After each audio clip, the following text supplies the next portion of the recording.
Evangelho, solenidade da Anunciação do Senhor. O Senhor esteja convosco, Ele está no meio de nós. Proclamação do Evangelho de Jesus Cristo segundo São Lucas. Glória a vós, Senhor. Naquele tempo, o anjo Gabriel foi enviado por Deus a uma cidade da Galiléia chamada Nazaré, a uma virgem prometida em casamento a um homem chamado José. Ele era descendente de Davi e o nome da virgem era Maria. O anjo entrou onde ela estava e disse: Alegra-te, cheia de graça, o Senhor está contigo. Maria ficou perturbada com estas palavras e começou a pensar qual seria o significado da saudação. O anjo então disse-lhe: Não tenhas medo, Maria, porque encontraste graça diante de Deus. Eis que conceberás e darás à luz um filho a quem porás o nome de Jesus. Ele será grande, será chamado Filho do Altíssimo, e o Senhor Deus lhe dará o trono de seu pai Davi. Ele reinará para sempre sobre os descendentes de Jacó, e o seu reino não terá fim. Maria perguntou ao anjo: Como acontecerá isso se eu não conheço homem algum? O anjo respondeu: O Espírito virá sobre ti, e o poder do Altíssimo te cobrirá com sua sombra. Por isso, o menino que vai nascer será chamado Santo, Filho de Deus. Também Isabel, tua parenta, concebeu um filho na velhice. Este já é o 6º mês daquela que era considerada estéril, porque para Deus nada é impossível. Maria então disse: Eis aqui a serva do Senhor, faça-se em mim segundo a tua palavra. E o anjo retirou-se. Palavra da salvação. Glória a vós, Senhor. Solenidade da Anunciação do Senhor, em nome do Pai, do Filho e do Espírito Santo. Amém. Queridos irmãos e irmãs, hoje, dia 25 de março, estamos a 9 dias da celebração do Natal do Senhor. Por isso, a Igreja celebra o dia bendito em que o arcanjo Gabriel, trazendo de junto de Deus a sua palavra, se apresenta na pequenina cidade de Nazaré, da Galiléia, a Santíssima Virgem Maria, para anunciar-lhe a vontade de Deus e recolher nos lábios da Virgem Santíssima o seu sim. E mediante esse sim, Deus então entra no mundo. Olha que fantástico, meus irmãos. O Senhor Criador onipotente se apresenta humildemente para confiar à Virgem Santíssima o conhecimento da sua vontade. E Nossa Senhora imediatamente acolhe aquilo que Deus lhe propõe. A vontade de Deus, como ficou bem claro no texto, revoluciona completamente tudo aquilo que estava por vir na vida da Virgem Maria. Ao acolher a vontade de Deus, sua vida ganha significativas mudanças. Estava proposta a celebração de um matrimônio, a começar uma vida segundo um ritmo ordinário, e ao abraçar a proposta de Deus, ao entregar o seu sim, sela 2 testemunhos importantes para nós. O primeiro testemunho importante: a vontade de Deus conta mais do que a sua própria vontade. A Virgem Santíssima se confia inteiramente nas mãos de Deus, em resposta à confiança com a qual Deus a ama e ama a cada um de nós. Veio ao encontro da Virgem Maria e apresentou a sua vontade. Poderia ter sido rejeitado. Ontem vimos isso na liturgia, Jesus falando a respeito daqueles que rejeitam a verdade. E ali, Deus, que é a verdade, se apresenta diante dela e se propõe. E a Virgem Santíssima o acolhe, escolhe a vontade de Deus. no seu amor, ele se entrega, se confia em suas mãos. E ela, como resposta de amor, confia sua vida nas mãos dele. Não a minha, Senhor, mas a tua vontade. Seja feita segundo a tua vontade. Esse é um primeiro e grande testemunho para hoje. No mistério da Anunciação, na celebração, melhor dizendo, na memória da Anunciação que fazemos, esse ato de amor, essa resposta de amor a essa entrega de amor de Deus. E o segundo é que tudo aquilo que desse momento em diante virá é a expressão da vontade desse Senhor, o que significa que o acolhimento da sua vontade se passa ao longo da história. Como assim, padre? Ficou confuso, eu me atrapalhei um pouco. A gente olha com carinho tudo aquilo que estava por vir depois da resposta. A gente normalmente olha o texto e vê ali o sim. Pronto, o sim. Respondeu o sim, está resolvido. Fez a vontade do Senhor, abraçou a vontade do Senhor, renunciou à sua vontade, maravilha, está tudo resolvido, bem, nota 10, ponto final. Não. Daquele momento em diante, por diversas vezes ao longo da sua vida, a Virgem Santíssima renovou esse sim. Dizer sim uma vez é dizer sim para sempre.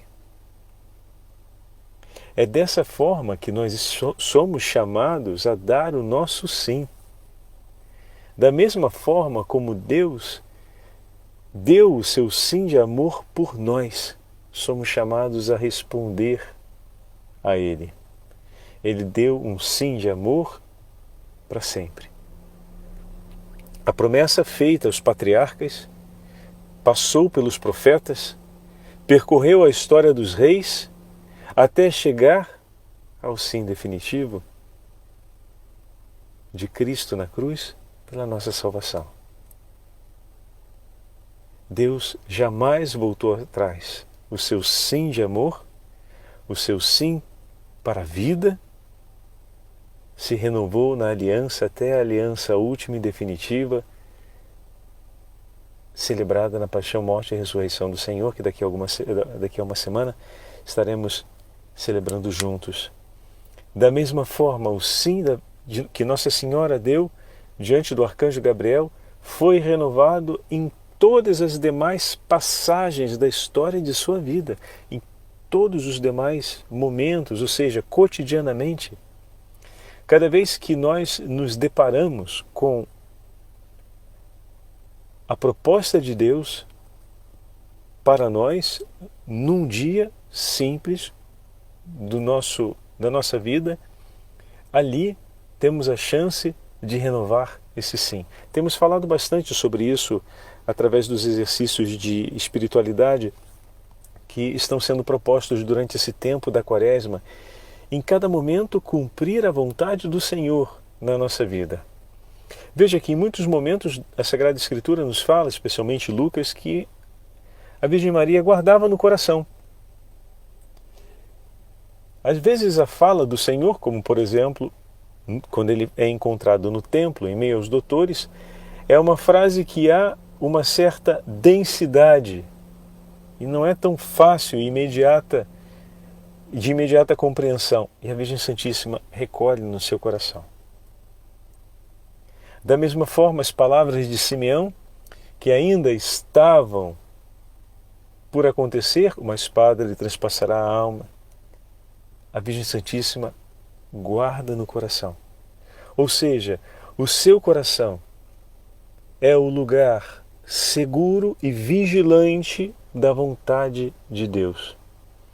O seu coração, ele continuamente recolhe a palavra de Deus, a palavra profética, a palavra de sabedoria, recolhe a palavra orante do Senhor e ela se torna verdadeiramente um tabernáculo vivo dessa palavra e, por fim, o sacrário vivo do Verbo encarnado.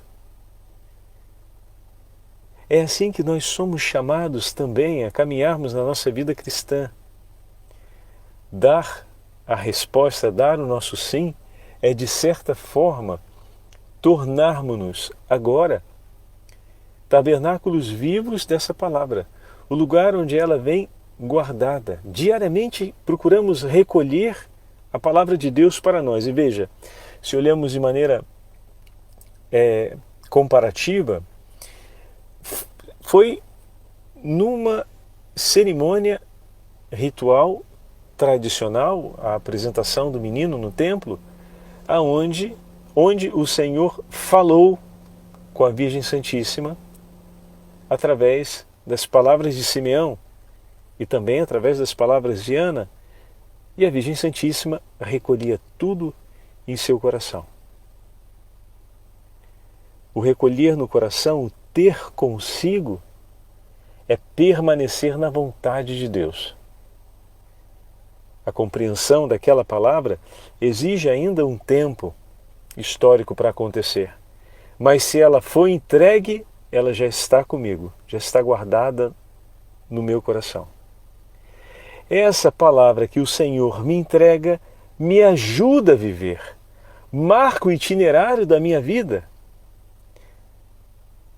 marca os lugares aonde vou colocar os meus pés, é luz para os meus passos, ela define o horizonte do meu caminho, ela me conduz. É uma palavra viva do Deus vivo que nos chama para a vida.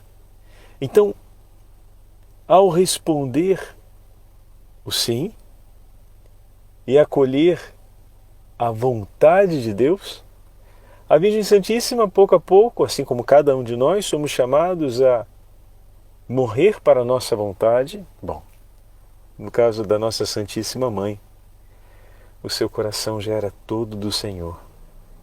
Mas eu e você não. Nós temos ainda um grande amor intenso pela nossa própria vontade, pelo nosso próprio querer. Olha o testemunho de Jesus e da Virgem Santíssima. Ambos não quiseram outra coisa que não fosse cumprir a vontade de Deus. E caminharam na santidade e perfeitamente viveram em plenitude. Eu e você queremos viver em paz, queremos ter uma vida plena. Eu e você queremos amar a Deus sobre todas as coisas. Como assim podemos acreditar que fazendo a nossa própria vontade vamos caminhar pela estrada justa?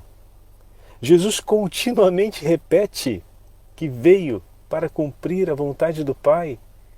Um verdadeiro escravo, me permitam a palavra. Minha vontade é fazer a vontade do Pai. Olha! E a nossa sociedade de hoje diz que o homem forte, o homem que vence na vida, é o homem que faz aquilo que ele quer. A gente fala muitas vezes, meu filho quando crescer vai decidir o que ele quer, ele que vai escolher. Ou então, muitas vezes a gente escuta as pessoas dizendo por aí, eu vou fazer o que eu quero. Como se ali tivesse toda a felicidade, toda a realização possível. Mas, poxa, será que o nosso querer ele é tão forte assim e ele consegue? É possível realmente com o nosso querer termos uma resposta definitiva e clara para a nossa vida? Quando nós temos o testemunho de Nosso Senhor e da Virgem Maria, que vai exatamente na direção contrária. Fazer a vontade de Deus, querer o que Deus nos propõe. E não é uma coisa misteriosa esse querer de Deus. Ele já foi apresentado a cada um de nós através dos mandamentos, através dos ensinamentos de Jesus. E olha que alegria, estamos vivendo juntos. Durante esse tempo que fazemos a meditação, recolhemos pouco a pouco conhecimento desse querer do Senhor. Então, além dele, sabedoria eterna, nos apresentar o seu querer, ele é bom e nos ama e jamais iria querer algo que nos trouxesse algum dano ou mal. A celebração da solenidade da Anunciação do Senhor marca, meus irmãos, esse grande chamado para mim e para você. Estamos nos preparando para celebrar a Páscoa do Senhor. Queremos honrar nosso Senhor Jesus Cristo nessa solenidade. E como podemos honrar o Senhor nessa solenidade? Olhando o testemunho da Santíssima Virgem Maria, que nos recorda o testemunho de nosso Senhor que temos visto juntos durante essas semanas, para que também o meu e o teu coração, para que os nossos corações se empenhem em querer cumprir a vontade do Senhor e empenhe-se no cumprimento dessa vontade. Eu queria dividir com vocês agora esse texto de São Leão Magno, que nos fala a respeito do mistério da encarnação. O padre vai pegar aqui.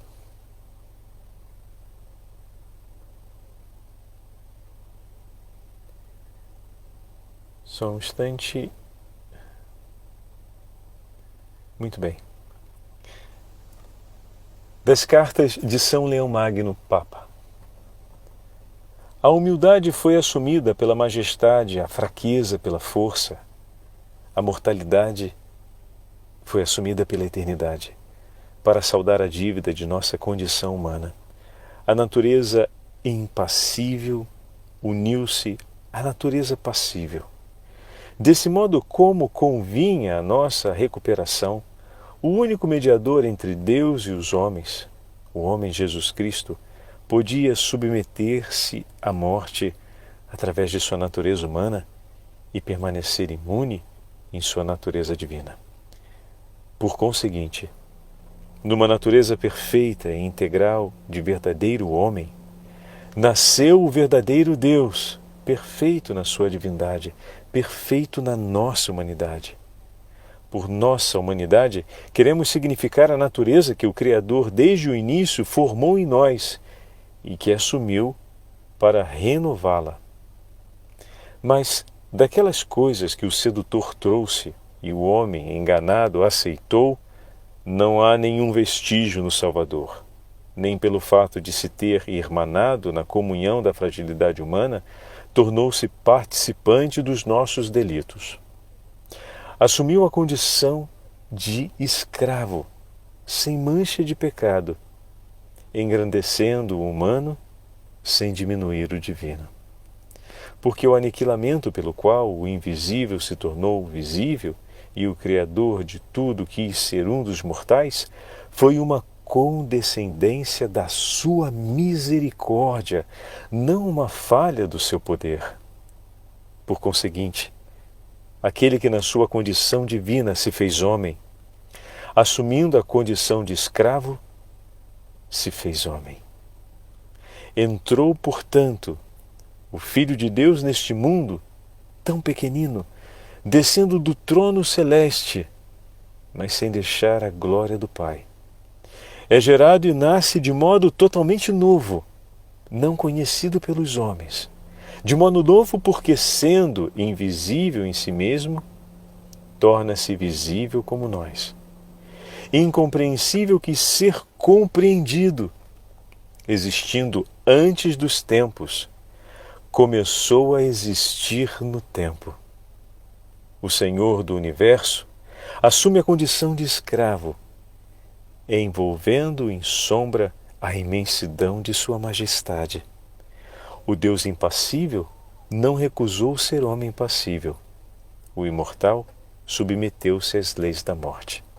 Aquele que é verdadeiro Deus é também verdadeiro homem, e nesta unidade nada há de falso, porque nele é perfeita, respectivamente, tanto a humanidade do homem como a grandeza de Deus. Nem Deus sofre mudança com esta condescendência da sua misericórdia, nem o homem é destruído com sua elevação a tão alta dignidade. Cada natureza realiza, em comunhão com a outra, aquilo que lhe é próprio. O Verbo realiza o que é próprio do Verbo, e a carne realiza o que é próprio da carne.